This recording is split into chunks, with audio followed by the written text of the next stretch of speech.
Hola a todos, soy Ismael García Villarejo y este es un especial de la revista Inversión.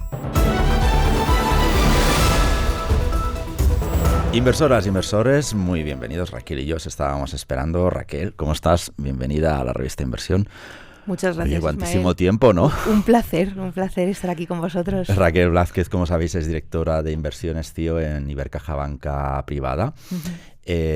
Raquel, habitualmente vosotros hacéis el observatorio anual sobre estas fechas con nosotros, cosa que te agradezco, para ver cómo rematamos el año y Exacto. a ver si cogemos ideas para el próximo ejercicio. Lo que no sé es que después del verano pudiste hacer vacaciones, por cierto, porque menudo lío, ¿no? Afortunadamente, sí, un poquito sobresaltadas al principio, ¿no? Finales de julio, principios de agosto, pero bueno, luego todo quedó en un susto, entre comillas. Sí, verdad, y eso nos lleva a la perspectiva de los mercados. Hay que ver lo dramáticos que somos en el minuto a minuto y luego te lo miras con perspectiva, ¿no? Sí. Parece que las cosas se quedan más o menos ordenadas. Pero sí es verdad que al margen, por ejemplo, del lunes negro en Tokio, que nos sorprendió el primer lunes de agosto, aquello para empezar bien, ¿no? La temporada de 5 de agosto. Eso es, para empezar bien la temporada canicular, estamos viendo una progresión de datos económicos, una reacción de los bancos centrales, que al final parece que estamos viendo un aterrizaje suave de la economía en las principales áreas geográficas del mundo. Pero esta misma semana nos hemos encontrado PMIs en la zona del euro y resultados de las encuestas, por ejemplo, del IFO en Alemania, un poquito peor, en algunos casos bastante peor de lo barruntado. Es decir, con todo este cóctel, que tampoco es necesario ahora que entremos, ¿no?, a repasar dato por dato, pero sí nos quedamos con la idea general de que quizá estamos yendo peor de lo esperado y probablemente apuntamos hacia más volatilidad. Me gustaría saber cuál es el diagnóstico con el que estáis trabajando vosotros en Ibercaja Banca Privada, antes de ordenar cómo movernos, ¿no? y qué estrategias seguir. Eso es. Exacto. Sí, establecer el marco general. Ahí estamos. ¿no? Pues bueno, yo creo que lo estás dibujando muy bien, ¿no? Yo creo que en el año, que quizá estamos cerca de hacer un poquito de balance de los 9 primeros meses y nos queda el último trimestre, pues hemos comenzado un año en el que los escenarios o las previsiones macroeconómicas pues han hecho que algunos estrategas, algunos analistas hayan ido moviendo sus escenarios macroeconómicos. Y digo esto porque comenzábamos 2024 quizá con un escenario más conservador, de recesiones moderadas, no un crecimiento económico muy saludable. Vimos la evolución del primer trimestre en el que sorprendieron resultados empresariales, sorprendieron datos macroeconómicos. El mercado se puso más hacia que, oye, parece que vamos a tener más crecimiento, parece que con inflación más a la baja, y entonces nos fuimos a ese escenario que habréis comentado y hemos oído de Goldilocks, ¿no? De ricitos de oro, de que, como diríamos coloquialmente, la vida color de rosa, todo va bien, y eso se transicionó, y luego vino el verano, como comentabas, y, oye, pues con el susto de datos más débiles en economía americana con mercado laboral, una industria manufacturera, sector manufacturero, que no acaba de repuntar ni en Estados Unidos ni tampoco aquí en Europa. Y luego el tema de la política monetaria del Banco de Japón, ahí tuvimos más volatilidad y eso, pues bueno, llevó a ponernos en ese escenario otra vez de, oye, nos vamos a ese escenario de recesión o de una desaceleración más fuerte de la economía. Eso es como un poco lo que hemos venido viendo a lo largo de este año. Nosotros desde Ibercaja Banca Privada, el escenario central que hemos tenido desde principios de año es de aterrizaje suave de las diferentes economías con divergencias, y las divergencias pues ya las estamos viendo. O sea, sí que vemos divergencias entre mercados desarrollados y mercados emergentes, es decir, el crecimiento económico global viene tirado por mercados emergentes, fundamentalmente por China y por India. Son las dos únicas economías que están creciendo o que van a crecer por encima de niveles del 4 o 5%. Luego podremos hablar un poquito más de China, ¿no? Pero el crecimiento económico global del 3% aproximadamente que pronostica OCDE o Fondo Monetario viene tirado por economías emergentes. Y luego, dentro de desarrollados, pues también hay una divergencia. O sea, porque vemos que no es nada comparable Estados Unidos con Europa. Estados Unidos, pues con tasas de crecimiento, según la última actualización de la propia Reserva Federal, estiman un crecimiento del 2% para este año, y la eurozona, con la última actualización también de las previsiones macroeconómicas del Banco Central Europeo, no va a llegar al 1, va a estar en el 0,8. Y dentro de la eurozona, muchísimas divergencias, porque ayer mismo teníamos, ¿no?, la actualización de las previsiones macroeconómicas del Ministerio de Economía para España.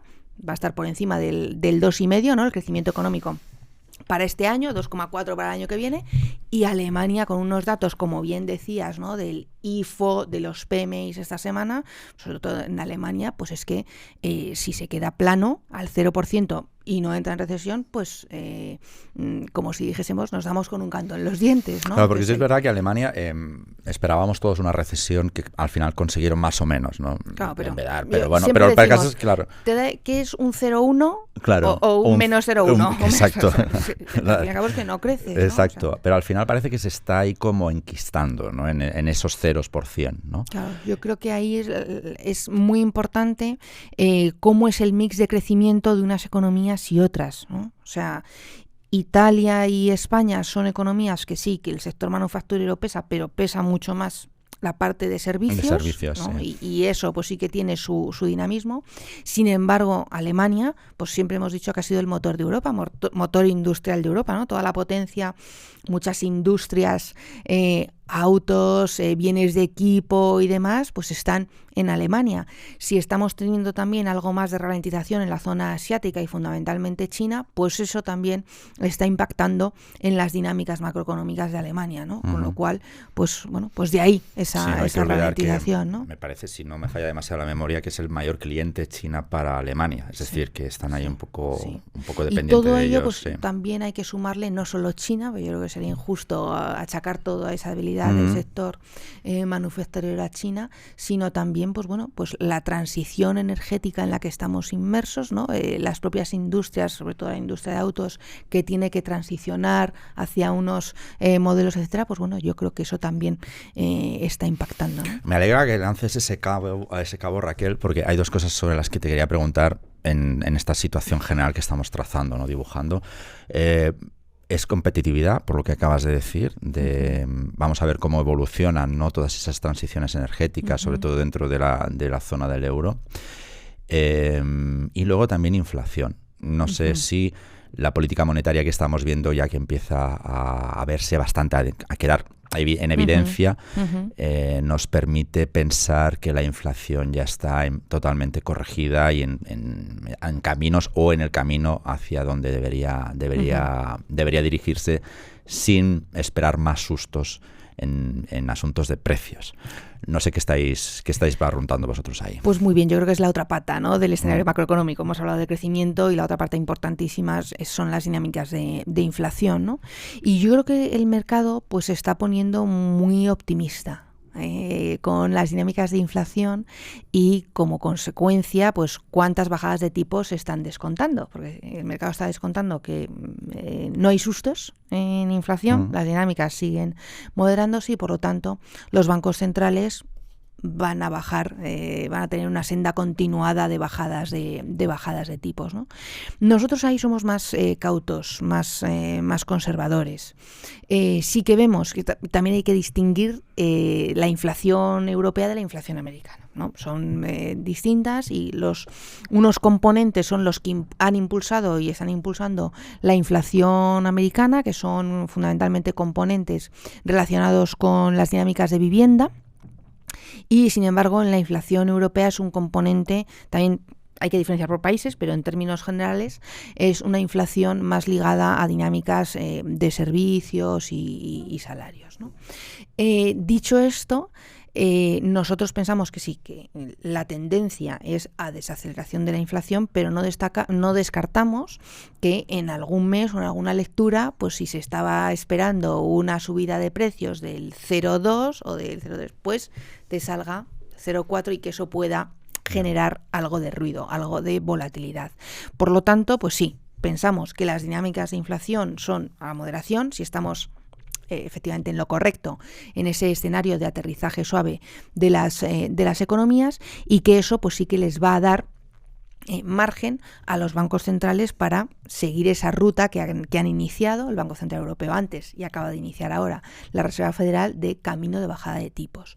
Pero pensamos que con ese descuento de bajada de tipos que está pues ahora mismo poniendo en precio los mercados, ¿no? Y sobre todo pues los tipos de la deuda pública o las expectativas que están cotizando, pensamos que el mercado se está poniendo un tanto complaciente, un tanto optimista con bajadas de tipos. A mí me parecía significativo, ¿no? La semana pasada cuando tuvimos la reunión de la Reserva Federal y ellos pues dan su diagrama de puntos, ¿no? Y te dicen pues más o menos de cada opinión de cada miembro de la Reserva Federal pues cuál es la expectativa que tiene con respecto a niveles de cierre 2024, 25, 26 y cuál es el tipo terminal.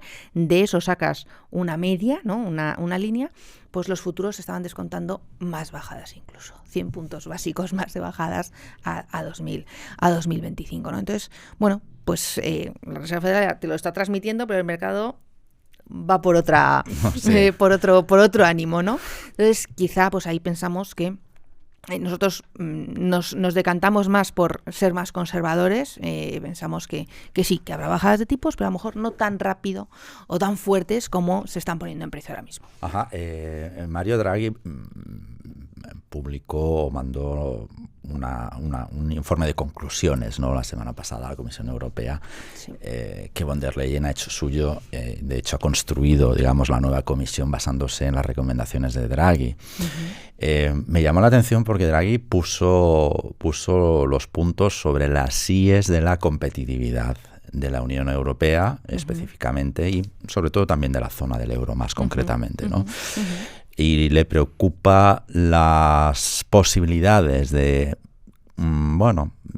competencia, ¿no? con las dos áreas que comentabas antes, Estados Unidos y China. Una de las razones era precisamente, como señalabas antes, la transición energética. A vosotros en Ibercaja Banca Privada también os preocupa la competitividad, no solo ya específicamente de España, sino de toda la zona del euro, como Mario Draghi, o veis que hay ahí, quizá también se ha pasado de frenada con esto. No, yo creo que por valorar el informe Draghi, yo creo que contiene muchas verdades, ¿no? O sea, y pivota en tres ejes que podríamos decir que son las tres Ds, que son la digitalización, la descarbonización, con todo el tema de la transición energética, y la desregulación, entre comillas, ¿no? Y son, pues, sobre esos tres ejes desarrolla estrategias que deberíamos implementar y desarrollar en Europa para ser competitivos frente, precisamente, pues, a Estados Unidos y China, que son, pues, sobre todo en una de las tendencias que es la digitalización, los que están llevando la delantera. Aquí se ha notado la falta de inversiones aquí en Europa, claro. Por ejemplo. Yo creo que leí el otro día también un paper del Fondo Monetario Internacional que hablaba de inteligencia artificial. Es un paper del 16 de septiembre, de ahora mismo, ¿no? De un economista de la Universidad de Stanford que fue premio Nobel de Economía a inicios de los 2000. Y entonces hablaba de cómo la tendencia de la inteligencia artificial, pues bien implementada, podría ayudar a mejorar competitividad y sobre todo productividad, porque todos estamos hablando de dinámicas de crecimiento económico. Las dinámicas de crecimiento económico antes de la crisis financiera global eran superiores a después de la crisis financiera global, y el hecho de que después de la crisis financiera global esas dinámicas de crecimiento económico en términos generales hayan estado por debajo de la tendencia te puede venir mucho por la caída en productividad. Leía una estadística, un dato en ese paper del Fondo Monetario, que decía que de 1998 a 2007, es decir, antes de la crisis financiera global, pues el incremento de productividad en Estados Unidos había sido del 2% aproximadamente anual, y desde 2010 a 2019 el incremento de productividad en Estados Unidos pues no llegaba a medio punto. Y eso Estados Unidos, ¿no? Entonces, hay un mal endémico, ¿no? Que no solamente es europeo, sino que es a nivel global, que es el tema de la productividad, y ver cómo con los mismos recursos o con menos recursos haces lo mismo o más. Un poquito más. Exactamente, claro. ¿no? O sea, para incrementar. Entonces, hay una dificultad. Entonces, bueno, pues por eso también se está hablando tanto de la inteligencia artificial, si puede ayudar a futuro, pues bueno, estas capacidades que nos puede dar para incrementar esa productividad y hacernos más competitivos. Por aterrizar, ¿no? Pues efectivamente el informe Draghi, yo creo que el diagnóstico es muy acertado, ¿no? Habla también de mercado único, ¿no? Efectivamente. Menudo melón, ¿no? Eso. Pero es que es ahí hacia donde deberíamos ir, ¿no? Sí, o sea, yo menudo creo que melón. si queremos avanzar realmente y tener una Unión Europea potente para competir con gigantes como Estados Unidos y China, pues tenemos que ir unidos, ¿no? Y unidos pues significa mercado único, eliminar barreras, etcétera, con todo lo que ello supone, ¿no? Yo creo que es importante y creo que no es que haya descubierto nada, creo que es algo que se estaba hablando mucho, pero por lo menos se ha puesto en un informe, se ha puesto negro sobre blanco. Ojalá que, como dices, pues Ursula von der Leyen, presidenta de la Comisión Europea, lo haya hecho suyo y pongan las medidas y todos trabajen en que esas mejoras salgan adelante. Pero bueno, ahí entramos, nos meteríamos en política. Déjame que nos metamos solo un poquito en política, pero de cara a las elecciones de Estados Unidos. Ha habido, yo creo, no sé, llevamos ya 37, llegaremos a 31 de diciembre con 40 elecciones en todo el mundo presidenciales. Era el año de las elecciones. Era el año de las elecciones. 2024, sí. Al principio, en este mítico número que hacemos, ¿no? Del año por delante, contamos 40 elecciones para este ejercicio. Pero todo el mundo está viendo, ya sabíamos que las de Estados Unidos iban a acaparar la atención de los mercados. Tal y como están las encuestas hoy en día, y esto cambia evidentemente, es absolutamente fugaz, pero tal y como están las encuestas hoy en día no parece que vaya a haber un claro vencedor. Te pregunto por la volatilidad que pueda generar precisamente que no haya un claro vencedor y entremos en las discusiones que por otro lado, que no son nuevas en Estados Unidos, de vamos a contar hasta los últimos 2 votos y que acabe en un juzgado y todas estas cosas que ya, pues por ejemplo, Al Gore, Bush, ya estuvimos ahí una buena temporada con los resultados totalmente abiertos en canal. Más volatilidad, menos volatilidad a partir de noviembre. ¿Cómo influyen las elecciones en vuestra hoja de ruta? Bueno, no tomamos decisiones, ¿no? Nunca, en función de eventos políticos, porque sí que es verdad que se ha demostrado y también hay muchos estudios que, pues yo creo que hace años quizá el evento político te generaba volatilidad y se mantenía a lo mejor más en el tiempo y te daba más oportunidades, pero ahora mismo, pues bueno, pues con cosas recientes que hemos tenido o eventos políticos, Brexit, cuando salió Trump en su momento, la volatilidad es intrasesión prácticamente, ¿no? Intradía, ¿no? Entonces, cuando nosotros siempre gestionamos con una vista de medio largo plazo, no tomamos decisiones súper tácticas, ¿no? Entonces, bueno, pues eso puede afectar y en el corto plazo los mercados se mueven por lo que sea. Lo hemos visto este verano, ¿no? Sí. En un día 2 pues te cae un 12% y tal y luego se recuperan en 2-3 semanas y siguen subiendo. Claro, eso para gestionar, para gestionar con esa visión de nosotros, de nuestras carteras patrimoniales de clientes con visión, como digo, de objetivos, pues de medio a largo plazo, bueno, son cosas que se tienen en cuenta, obviamente, pero nunca, siempre decimos no tomar una decisión precipitada en función de estos eventos, ¿no? Porque lo monitorizas, ves si esto te cambia el escenario o no, y bueno, pues entonces si te cambia el escenario tomarías una decisión, pero nunca en función de esto tomar decisión. Y luego lo que hemos visto, que bueno, pues ya estamos, me parece que va a ser el presidente electo que salga en Estados Unidos, creo que será el número 46. Entonces ya hay una historia suficiente para ver con qué signo, o sea, en función del presidente, pues cómo se comportan los mercados. Y si hay un patrón que diga, pues los mercados les gusta más el republicano que el demócrata o a la inversa. Esto, bueno, como nos está escuchando Josep Codina, que es nuestro director de análisis, algo nos dice ya al respecto. Sí, totalmente de acuerdo. Bueno, pues los estudios que hemos visto nosotros y que hemos leído, pues no te dan una definición. O sea, depende más del momento macro, de las políticas económicas que se apliquen y cómo tenga su impacto luego pues en las empresas, etcétera, que al fin y al cabo es lo que cotizan los índices. Depende más eso que del signo del partido que esté en el poder. ¿Que a corto plazo puede haber volatilidad? Pues probablemente. Y si hay un resultado incierto y hay que esperar días para saber el resultado definitivo, pues desde luego no es siempre lo deseable, ¿no? Pero eso, pues todo luego se revierte, ¿no? y se normaliza y se vuelve a las medias. Uh-huh. Raquel, nosotros en la revista Inversión hemos detectado como 5 palancas para dirigir las inversiones y asignar activos de aquí a diciembre. Te los voy formulando y nos dices si estáis de acuerdo y si no estáis de acuerdo, pues cuál sería la alternativa. Venga, primera, más inversión temática. ¿Estáis de acuerdo con nosotros? Pues sí.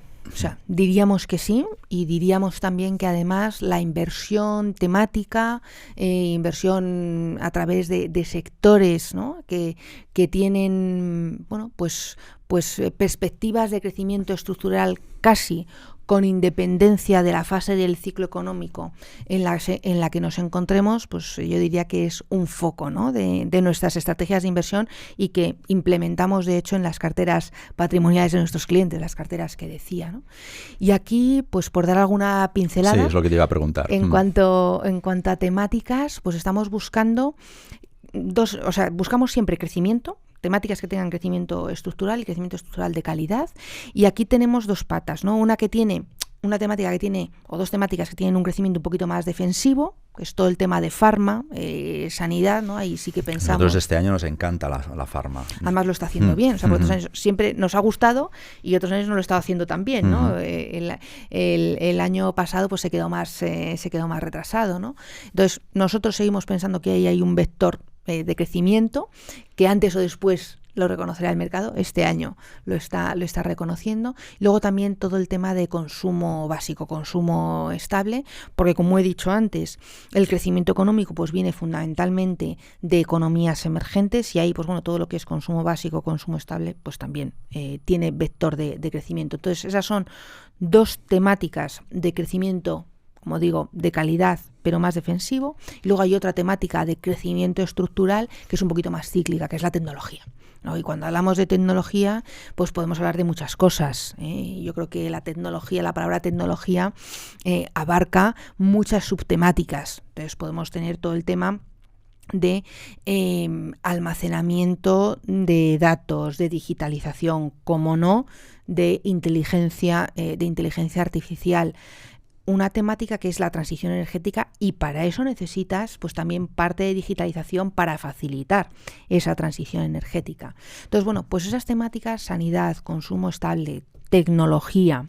Luego también esas para nosotros son troncales, ¿no? Y luego hay otras pues que en determinados momentos, pues si hay algo mejor pues más de debilidad o de posicionarnos o buscamos posicionarnos de una forma más defensiva, pues por ejemplo la temática de dividendos, ¿no? De invertir en compañías o en sectores que tengan una elevada rentabilidad por dividendo, pues también nos puede dar algo más de consistencia a las carteras en un entorno de inestabilidad.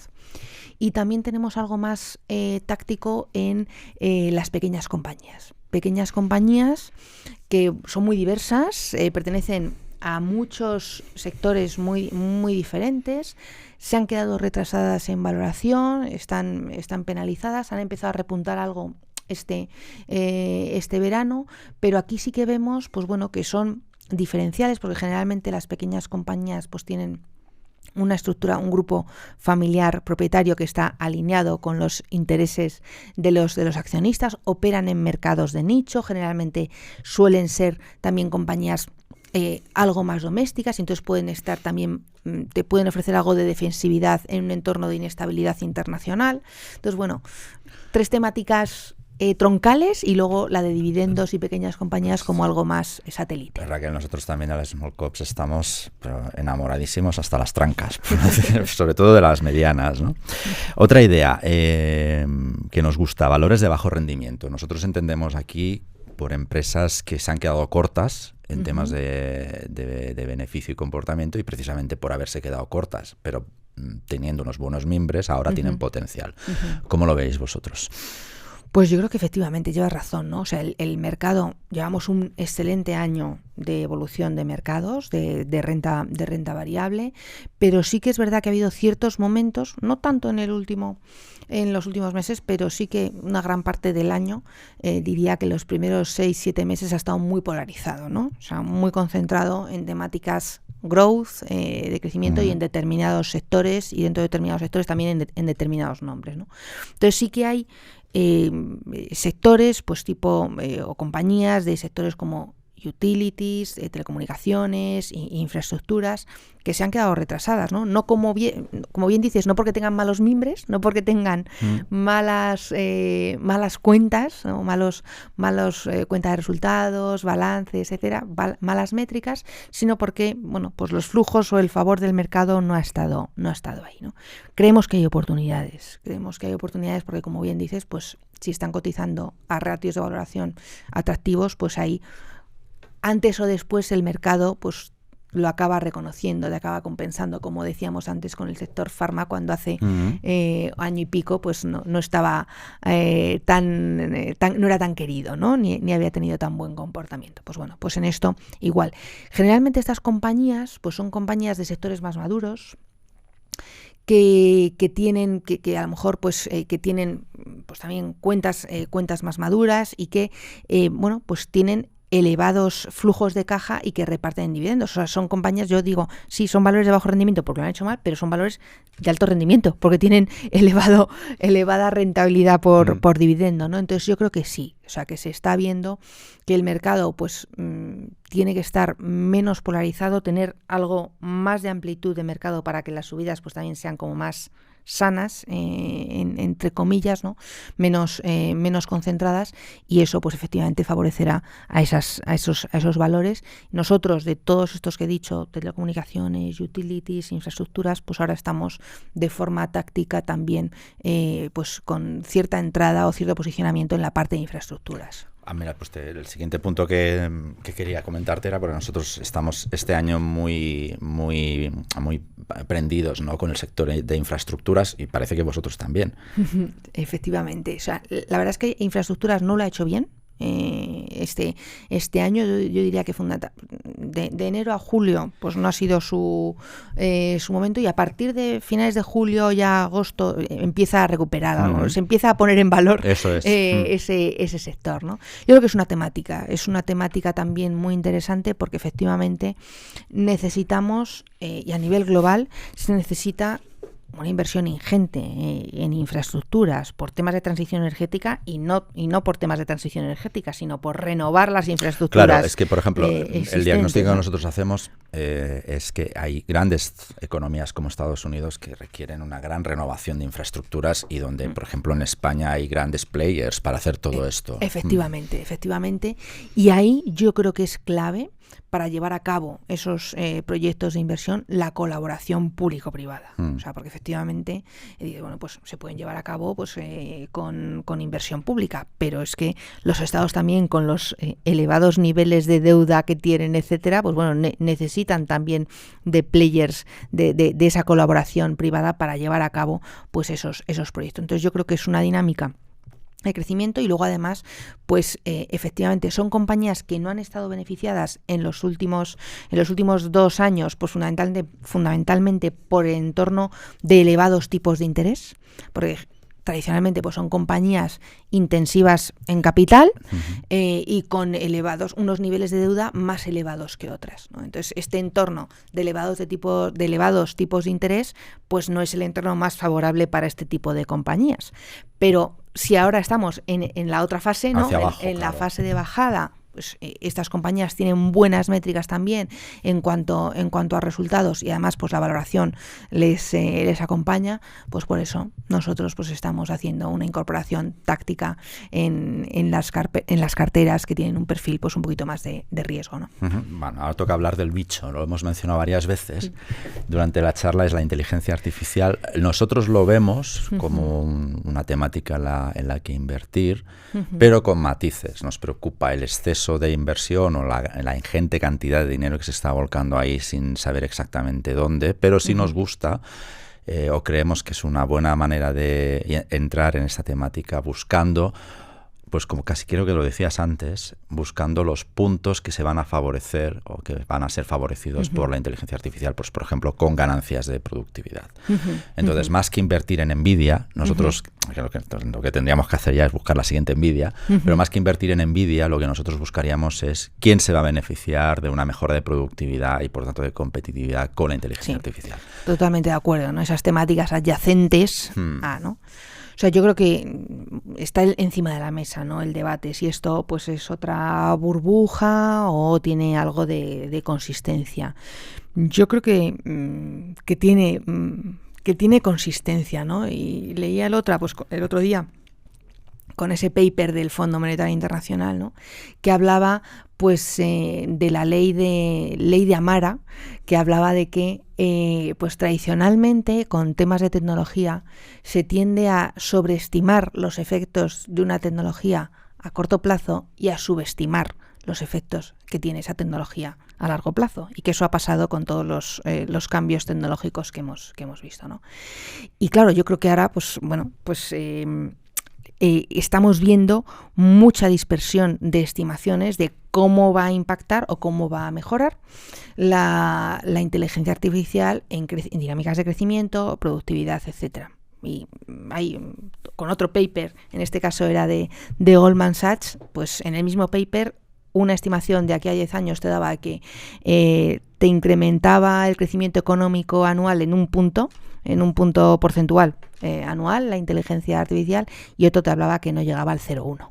O sea, qué drama, ¿no? El rango es muy amplio. Probablemente nos encontremos en un punto medio y a lo mejor a corto plazo, efectivamente, pues no se llega a esos objetivos, pero a largo plazo yo creo que va a ser, pues no sé si es la cuarta revolución industrial o un cambio significativo.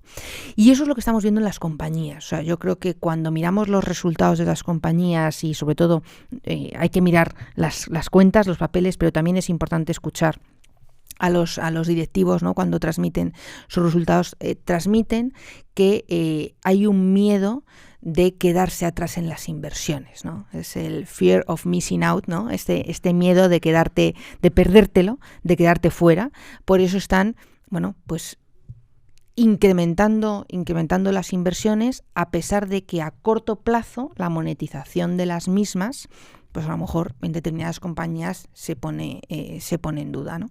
Entonces, yo creo que efectivamente sí que es una tendencia, sí que hay que estar posicionado en esa tendencia, pero buscando disciplina en valoraciones, porque claro, nosotros como inversores e inversores delegados, ¿no? que nos delegan las inversiones nuestros clientes, tenemos que tener mucha disciplina, decir, sí, este activo nos gusta, tiene un crecimiento, pero ¿a qué precio? Ya. ¿A qué precio, no?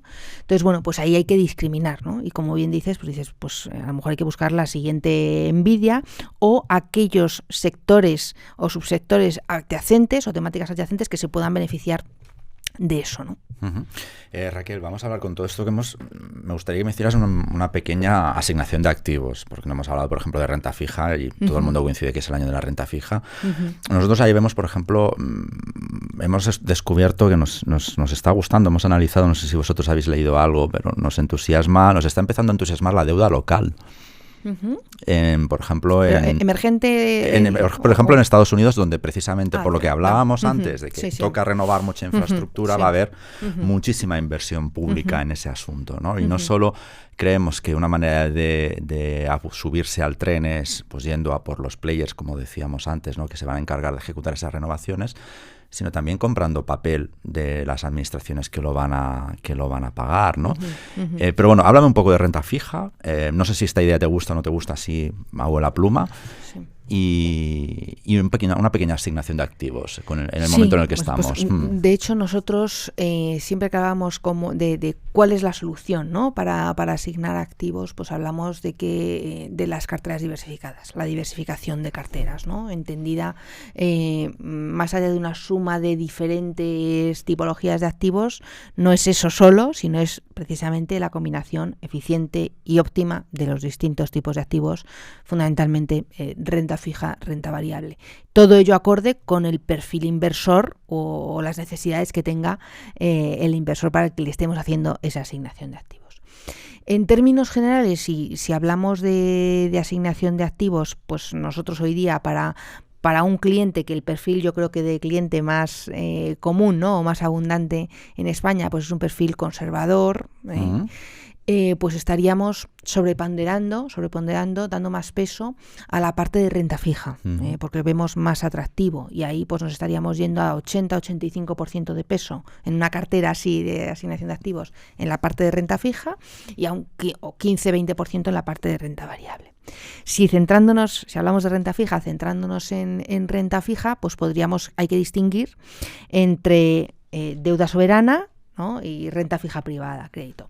Dentro de deuda soberana tendríamos parte de posicionamiento, pero ahora estamos prudentes por lo que he mencionado antes al hilo de las políticas monetarias de los bancos centrales, que el mercado se ha puesto muy positivo, descontando que va a haber muchas bajadas de tipos. Prácticamente estamos en niveles de tipos como estábamos a inicios de año, o inclusive más bajo, descontando pues ya esas bajadas de tipos. Por lo tanto, ahí pues sí que vemos oportunidades, pero de forma selectiva, ¿no?, en deuda soberana. Y en renta fija privada, en crédito, pues ahí vemos más oportunidades. Si es verdad que lo cierto que estamos en ese escenario de soft landing, de aterrizaje suave de las economías, pues pensamos que efectivamente los actuales diferenciales de crédito están, tienen margen para continuar cierta mejora, aunque también han corrido mucho. Y ahí dentro de la parte de renta fija privada, pues deberíamos distinguir en qué tipo de activos, si de más calidad, investment grade, o pues de más alto rendimiento, ¿no?, o de peor calidad crediticia, como high yield, podríamos decir. Nosotros en las carteras tenemos de los dos tipos, pero tenemos más peso en la parte de investment grade. Claro, elevada calidad crediticia, y bueno, pues ahí es donde nos sentimos un poquito más cómodos. También tenemos algo de high yield, pero algo de high yield más conservador, y de duraciones más cortas.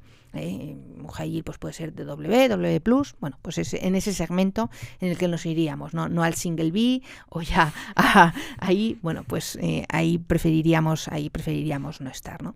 Entonces esa sería un poco la pintura o la diversificación que tendríamos en la parte de renta fija. Deuda pública, pero con cautela, porque como decimos ha corrido mucho. Nos situaríamos en duraciones cortas, medias, tramo de 2-3 años, y luego pues fundamentalmente la parte de crédito y de investment grade, ¿no?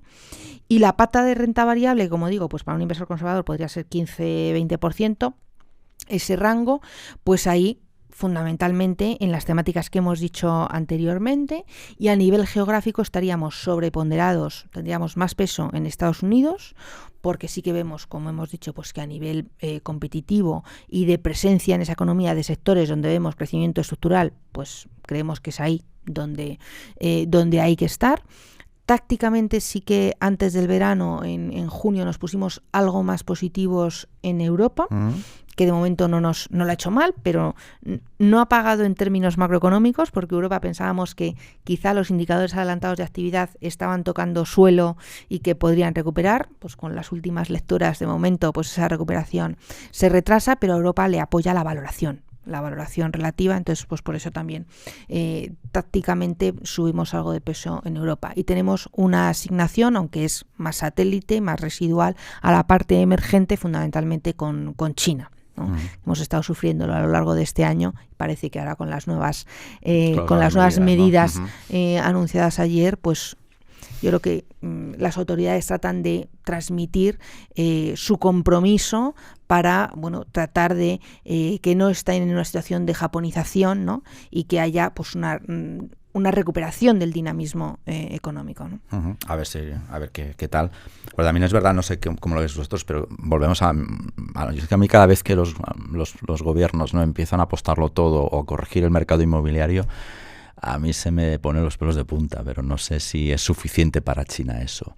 Yo pienso que no es suficiente, y además necesita también no solo eso, sino pues que el flujo inversor se dirija, ¿no? Y de momento, por las últimas estadísticas que tenemos de flujos y demás, pues el flujo inversor yo creo que ha perdido algo de interés, ¿no?, en China, a pesar de que Las valoraciones son atractivas, porque por valoraciones de ratios, ¿no?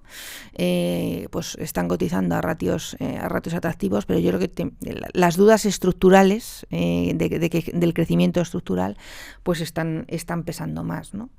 Pero sí que es verdad que yo creo que el vector de crecimiento va a seguir viniendo por ahí. Entonces, en una cartera global, creo que no podemos dejar de estar presentes, aunque sea residualmente, marginalmente, pues en esa geografía de crecimiento, con todos los retos que tiene, ¿no? Uh-huh. Pues Raquel, vamos a la parte divertida, que esta te la tengo guardada. Si te doy 1 millón, salgo a la redacción y recojo 1 millón de euros entre Encantado todos. de recibirlo. Sí. ¿Cómo lo inviertes? ¿Cómo lo invierto? ¿Personalmente o pensando Imagínate en que cartera? salimos ahora, hacemos una recolecta en la redacción, cogemos 1 millón y te lo damos así para inversión como cliente. Pues como cliente, pues, yo haría esa cartera diversificada, ¿no? Con las pinceladas que hemos dibujado. Yo pienso que siempre es la mejor solución. Probablemente no sea la solución estrella de cada año, porque no estará siempre en el top de rentabilidad, pero sí que te dará una rentabilidad consistente, ¿no? Y si buscas invertir, ¿no?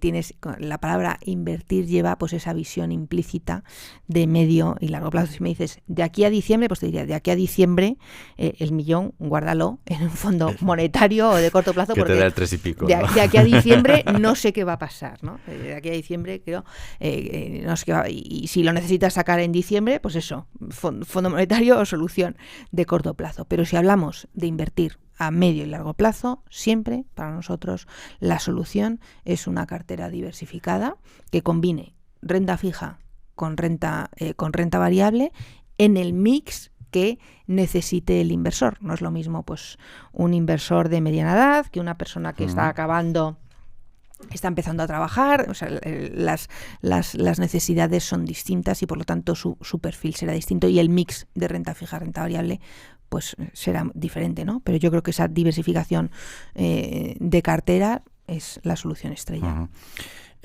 Raquel, como sabes, llevamos todo el verano preguntándoos a los gestores, a los directivos de banca privada, ¿en qué os gastaréis vosotros? Porque siempre os preguntamos cómo lo invertís y todas estas cosas, ¿no? ¿Cómo le sacamos impulsar el consumo, ¿no? Claro, hay que gastarlo. Pero ¿cómo te lo gastarías? O sea, si te damos ese millón, pero decimos, toma un regalo porque nos caes bien. ¿Cómo te gastarías 1 millón a nivel personal? ¿Qué harías con 1 millón? Tampoco da para mucho, el millón, pero... Bueno, pero para algo da, ¿no? Yo me encanta viajar, ¿no? Y sí que haría un viaje pues con familia y amigos, ¿no? Que muchas veces pues puedo ir con parte de la familia, pero no con toda la familia, así que tengo la suerte de tener una familia unida y demás, o sea que haría un viaje con toda la familia y luego pues algo altruista, ¿no? Que yo creo que es algo que me llenaría, poder aportar pues mi granito de arena a algún proyecto de algún tipo de, pues, no sé, de enfermedad o de patología, pues también es algo que me gustaría hacer. Raquel Blázquez, directora de inversiones en Ibercaja Banca Privada, muchísimas gracias por el privilegio de tu tiempo. Nada, un placer, muchísimas gracias. Hasta la próxima, Raquel. Gracias. Y a vosotros, amigos inversores, seguid pendientes de la revista Inversión. Volvemos con más especiales próximamente. Gracias.